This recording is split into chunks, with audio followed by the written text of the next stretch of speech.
La chute de Walnut Grove, l'adieu explosif de la petite maison dans la prairie. Peu de moments télévisés ont jamais paru aussi définitifs. Lorsque Michael Landon se tint sur ce plateau poussiéreux de Simi Valley en 1984, il ne mettait pas simplement fin à une série, il mettait fin à une époque. Les caméras étaient prêtes, la distribution demeurait silencieuse, et ce qui allait suivre laisserait des millions de fans incrédules. Pendant près d'une décennie, la petite maison dans la prairie avait symbolisé la famille, la foi et la survie. Mais dans sa dernière heure, tout ce que le public aimait à propos de Walnut Grove allait être réduit en cendres. Le chapitre qui a tout changé. Pour comprendre pourquoi ce moment a touché si profondément, il faut revenir là où tout a commencé. Lorsque La petite maison dans la prairie fut diffusée pour la première fois sur NBC le 11 septembre 1974, elle ne se contentait pas de raconter des histoires, elle racontait la mémoire américaine. Adaptée des romans autobiographiques de Laura Ingalls Wilder, la série suivait la lutte de la famille Ingalls pour construire une vie sur la frontière. Mais ce qui la rendait différente des nombreux drames familiaux des années 1970, c'était Michael Landon lui-même. Il n'était pas seulement la vedette, il était le showrunner, le scénariste, le réalisateur et souvent le monteur. C'était son univers, et sa parole faisait loi. Le public voyait Charles Ingalls, ou PA, comme un symbole de bonté et de force. Mais le contrôle créatif de Landon signifiait que la petite maison pouvait aborder des sujets plus sombres que la plupart des émissions de première partie de soirée n'osaient le faire. Les épisodes traitaient du racisme, de la dépendance, de la maladie, voire de l'agression sexuelle, des thèmes rarement évoqués dans les programmes familiaux de l'époque. La série était à la fois réconfortante et dérangeante, mêlant leçons morales et chagrin.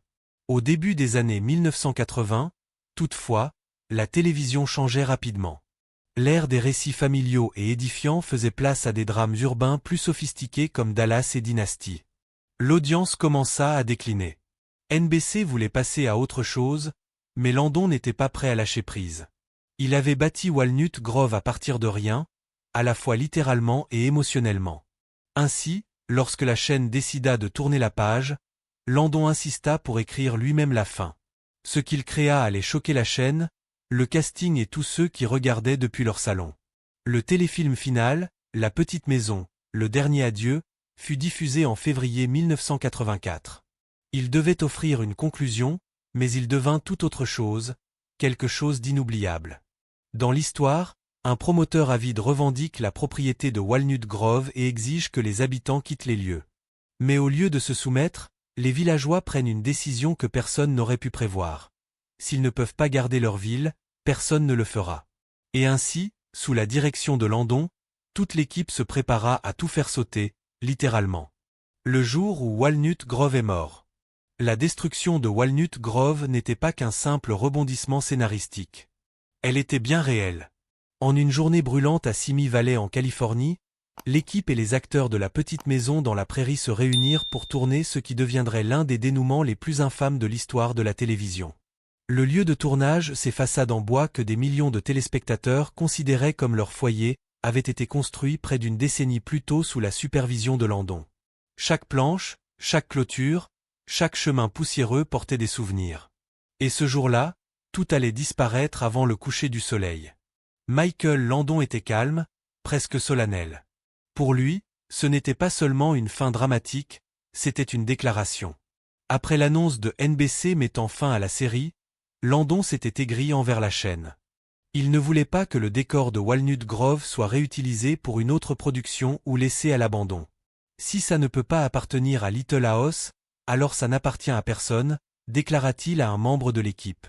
C'était la logique derrière la dynamite. Il voulait que la fin soit à la fois symbolique et définitive, des funérailles pour une série qui avait marqué toute une génération.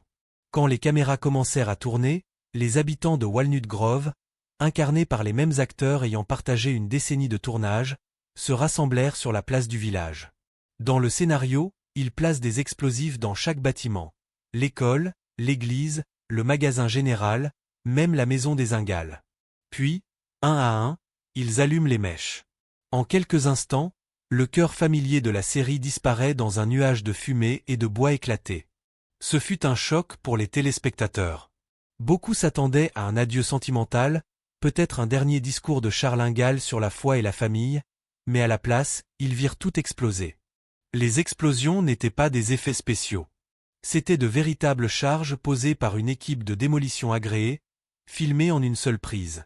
Les acteurs restèrent derrière la caméra, les larmes aux yeux, regardant leur ville fictive, et le décor réel où ils avaient grandi, s'effondrer sous leurs yeux.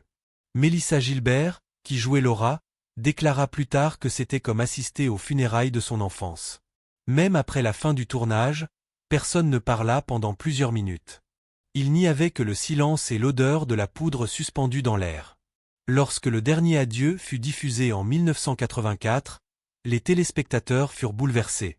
Certains y virent un acte de défi, d'autres un cœur brisé. Mais tous comprirent une chose, Michael Landon voulait que la petite maison s'éteigne selon ses propres termes. Il refusait que la chaîne ou le temps transforme sa création en quelque chose de bon marché ou d'oubliable. En détruisant Walnut Grove, il en préserva la mémoire.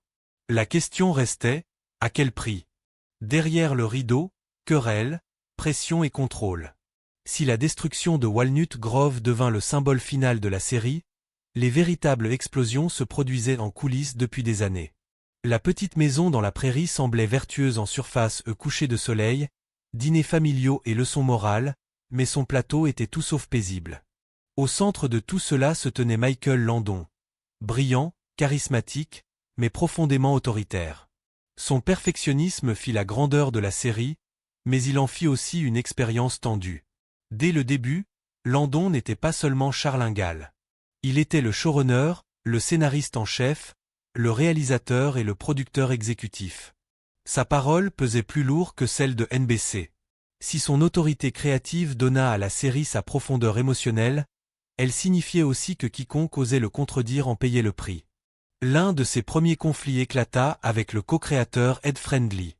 Friendly imaginait une série douce et familiale fidèle aux livres originaux de Laura Ingalls Wilder. Landon, lui, voulait quelque chose de plus sombre et cinématographique. Quand Friendly insista, Landon l'écarta. À partir de ce moment-là, la petite maison devint entièrement son royaume. Mais même les royaumes connaissent la rébellion. Karen Grassle, qui incarnait Caroline Ma Ingalls, se heurta souvent à Landon à propos du salaire et du respect.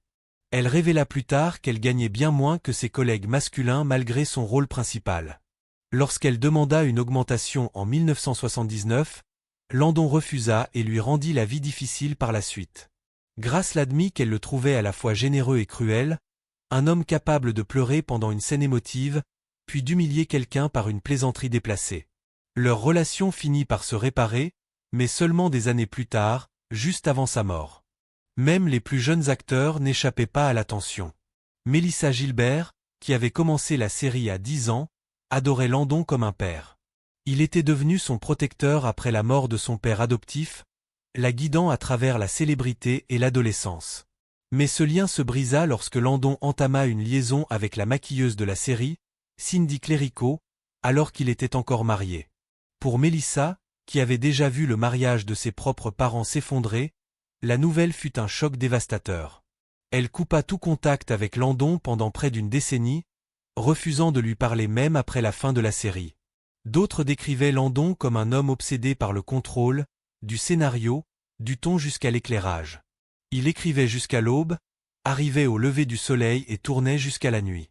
Les techniciens plaisantaient en disant qu'il aurait pu diriger la caméra, le son et toute la ville de Walnut Grove à lui seul, mais cette énergie eut un prix. Dans les dernières saisons, l'épuisement et le ressentiment s'infiltrèrent sur le plateau. NBC voulait passer à autre chose. Landon voulait continuer. Il se battait contre tout le monde, la chaîne, les acteurs et le temps lui-même. D'une certaine manière, la destruction finale ne concernait pas seulement Walnut Grove. C'était Landon brûlant le seul monde qu'il pouvait encore contrôler. Scandale, lutte et l'ombre de la réalité.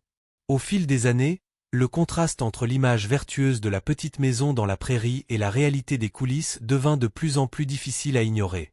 La série s'était bâtie sur la pureté et la foi, mais hors caméra, il y avait des secrets, addictions, liaisons, rivalités silencieuses qui menaçaient de tout faire éclater. L'affaire de Michael Landon n'était qu'une pièce du puzzle. Les acteurs, unis par des années de travail commun, vivaient dans un mélange de dévouement et de dysfonctionnement. À la fin des années 1970, la pression d'une production continue commençait à user tout le monde. Landon buvait beaucoup, dit-on, commençant ses matinées avec un café agrémenté de brandy et gardant toujours une flasque à portée de main. Cela l'aidait à supporter les longues journées de tournage, mais cela accentuait aussi ses sautes d'humeur, effrayant certains des plus jeunes comédiens. Selon les mémoires de Mélissa Gilbert, préritale, Landon pouvait passer en quelques minutes d'un mentor aimant à un perfectionniste glacial.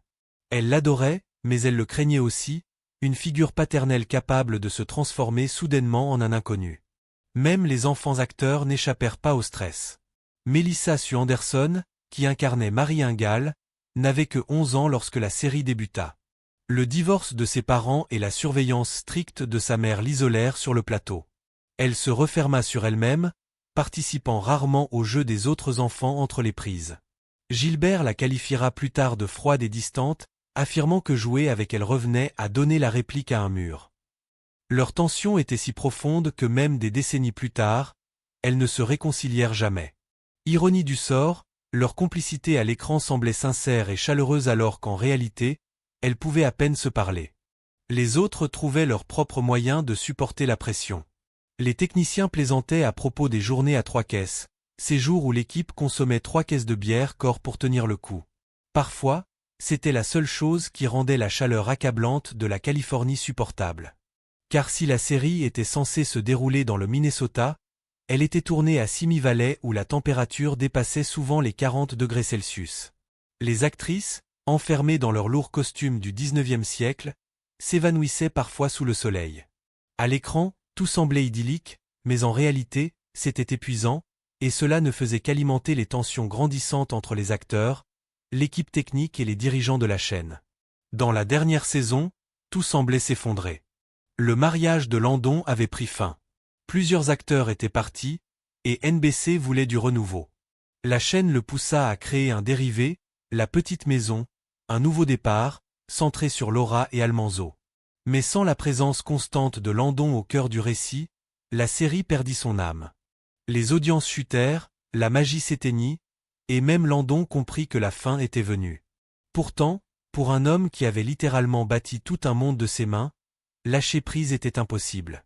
Il ne voulait pas seulement y mettre fin, il voulait l'effacer, s'assurer que personne d'autre ne puisse jamais y toucher. Cette décision mènerait à l'un des adieux les plus choquants jamais diffusés à la télévision. L'explosion devenue légende. Lorsque La Petite Maison, le dernier adieu fut enfin diffusé en 1984, les fans s'attendaient à une conclusion, pas à une dévastation. Pendant 9 ans, ils avaient suivi la famille à travers les sécheresses, les incendies, les morts et les miracles, mais rien ne les avait préparés à ce qui allait suivre. Dans l'histoire, un baron terrien arrive à Walnut Grove, revendiquant la propriété légale de la ville. Les habitants, trahis et impuissants, font face à la perte de tout ce qu'ils possèdent. Puis Charles Ingalls, incarné par Landon lui-même, prononce une phrase calme mais pleine de défis. « Si nous ne pouvons pas vivre ici, alors personne ne le fera ». Ce qui s'ensuit est l'un des actes de défi les plus inoubliables de la télévision, la destruction totale de Walnut Grove. Chaque famille fait exploser sa propre propriété. L'église, l'école, le magasin général. Les maisons que le public avait vues pendant près d'une décennie disparaissent l'une après l'autre dans un enchaînement de feu et de poussière.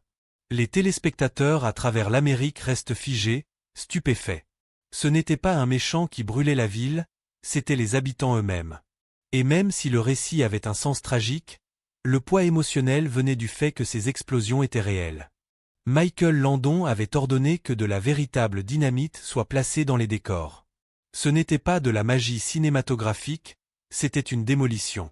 Pour les acteurs et l'équipe, ce jour-là fut insupportable. Beaucoup d'entre eux avaient littéralement grandi là. Mélissa Gilbert déclara que c'était comme regarder une partie de moi-même être détruite. Karen Grass le compara cela à assister à des funérailles. Le décor qui représentait autrefois l'amour, la résilience et les valeurs familiales fut réduit en poussière en moins de 10 minutes. Lorsque le tournage s'acheva, Landon resta sur place, contemplant les décombres fumants. On raconte qu'il resta là plusieurs minutes, les mains dans les poches, sans dire un mot. Il avait créé cette ville, et maintenant il l'avait détruite délibérément. Les réactions furent immédiates et divisées. Certains spectateurs saluèrent la fin pour sa force symbolique, une conclusion aussi brute et authentique que la vie des pionniers qu'elle dépeignait. D'autres la jugèrent barbare, accusant Landon d'avoir profané quelque chose de sacré. Des rumeurs se répandirent, affirmant que NBC avait censuré l'épisode ou l'avait retiré de la diffusion à cause de ses images trop violentes. La vérité, pourtant, était plus simple. L'épisode fut diffusé exactement comme Landon l'avait voulu, mais son côté grave le rendait difficile à rediffuser, et de nombreuses chaînes préférèrent proposer les épisodes plus légers et familiaux. Avec le temps, cette absence alimenta le mythe selon lequel l'épisode de l'explosion aurait provoqué la suppression de la série. En réalité, la série était déjà terminée. Ce final n'était que la dernière parole de Landon. Il avait refusé de laisser la petite maison dans la prairie s'éteindre doucement. Il voulait une fin que personne n'oublierait, et il l'obtint.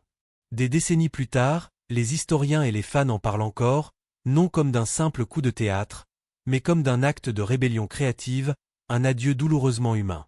La prairie ne fit pas que brûler, elle fit son deuil. Héritage et réflexion. Le temps a atténué la douleur de cette explosion, mais non sa signification. 40 ans plus tard, la fin de la petite maison dans la prairie divise encore les spectateurs. Était-ce de l'art ou de la destruction? Pour Michael Landon, c'était les deux. Il avait bâti Walnut Grove avec un soin obsessionnel, façonnant chaque poutre et chaque intrigue pour refléter sa vision de la famille et de la foi. Ainsi, lorsque la série prit fin, il se sentit responsable non seulement de son succès, mais aussi de sa mort. Il ne fermait pas simplement un chapitre, il protégeait quelque chose de sacré contre toute dilution par les mains du commerce. Personne d'autre n'y touchera, dit-il à un producteur, et il s'en assura. La puissance choquante du final éclipsa la vérité plus douce qu'il cachait. La petite maison dans la prairie avait déjà changé la télévision pour toujours. Entre 1974 et 1983, elle produisit 204 épisodes abordant tout, de la pauvreté et de la dépendance au racisme et au deuil, des sujets que la plupart des séries familiales évitaient. Elle faisait pleurer, réfléchir et méditer les spectateurs non seulement sur les années 1870, mais aussi sur leur propre vie. Elle rappela à l'Amérique que la famille ne signifiait pas la perfection et que survivre ne voulait pas toujours dire gagner. Parfois, il s'agissait simplement d'endurer. C'est pourquoi, même après sa fin, l'esprit de la série ne mourut jamais vraiment. Elle trouva une nouvelle vie grâce aux rediffusions, aux reprises, puis au streaming, continuant à toucher des millions de personnes qui n'étaient même pas nées lorsque Walnut Grove tomba pour la première fois. Pour les acteurs, cet héritage fut empreint d'émotions contrastées. Melissa Gilbert grandit dans l'ombre de Laura Ingalls, sa vraie vie liée à jamais au rôle qui avait marqué son enfance. Karen Grassle, qui s'était autrefois heurtée à Landon, parla ensuite de lui avec tristesse et reconnaissance. Alison Argrim, à jamais associée à la méchante Nellie Olson, apprit à embrasser sa célébrité, la transformant en comédie, en militantisme et en article. Même ceux qui s'étaient éloignés d'Hollywood, comme Jonathan Gilbert ou les jumelles Greenbush, restèrent liés à la prairie par leur nom. Aucun d'eux n'échappa totalement à son emprise. Et pour Michael Landon, la fin de la petite maison devint une partie de sa propre légende. Dans les années qui suivirent, il créa Les Routes du Paradis, une autre histoire de compassion et de rédemption, mais avec des anges à la place des pionniers. Il affronta le cancer avec la même ténacité que ses personnages à l'écran, jurant de se battre jusqu'à son dernier souffle. Lorsqu'il mourut en 1991, à seulement 54 ans, ses partenaires de tournage dirent que c'était comme perdre PA encore une fois. Il leur avait offert leurs premiers emplois, leur carrière et une sorte de seconde famille. Et comme dans la série, sa perte laissa un vide impossible à combler. Aujourd'hui, les ruines de Walnut Grove ont disparu depuis longtemps, mais son histoire demeure. Les fans du monde entier continuent de revoir la série, non pour ses explosions ou ses scandales, mais pour son cœur. Ses leçons silencieuses sur l'amour, la foi et la persévérance qui ne vieillissent jamais. Le final s'est peut-être achevé dans les flammes, mais ce qui en est resté était bien plus fort, un héritage bâti sur l'endurance. Alors, près d'un demi-siècle plus tard, une question persiste. Quand vous repensez à la petite maison dans la prairie, voyez-vous l'explosion qui l'a terminée ou les histoires qui l'ont rendue inoubliable? Dites-le nous dans les commentaires, et n'oubliez pas d'aimer, de partager et de vous abonner pour découvrir d'autres histoires méconnues d'Hollywood.